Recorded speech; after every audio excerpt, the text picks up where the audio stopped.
Tell me the one about the virus again, then I'll go to bed.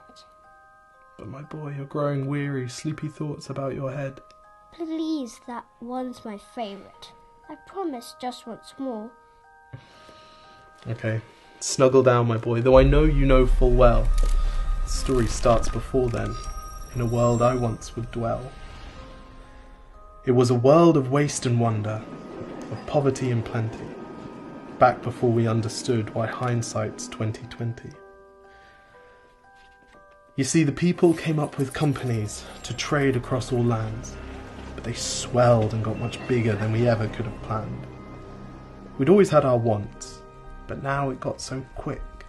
You could have anything you dreamed of in a day, and with a click. We noticed families had stopped talking.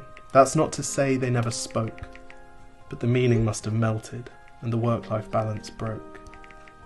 And the children's eyes grew squarer, and every toddler had a phone. They filtered out the imperfections, but amidst the noise, they felt alone. And every day the skies grew thicker, till you couldn't see the stars. So we flew in planes to find them, while down below, we filled our cars. We'd drive around all day in circles. We'd forgotten how to run.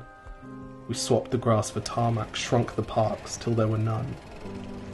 We filled the sea with plastic, because our waste was never capped, until each day when you went fishing you'd pull them out, already wrapped. And while we drank and smoked and gambled, our leaders taught us why. It's best to not upset the lobbies. More convenient to die. But then in 2020, a new virus came our way. The governments reacted and told us all to hide away.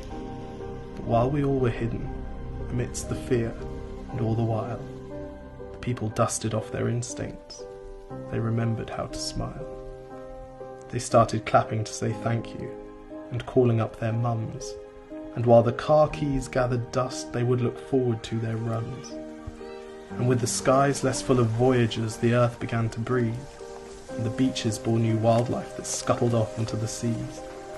Some people started dancing, some were singing, some were baking. We'd grown so used to bad news, but some good news was in the making. And so when we found the cure, and were allowed to go outside, we all preferred the world we found to the one we'd left behind.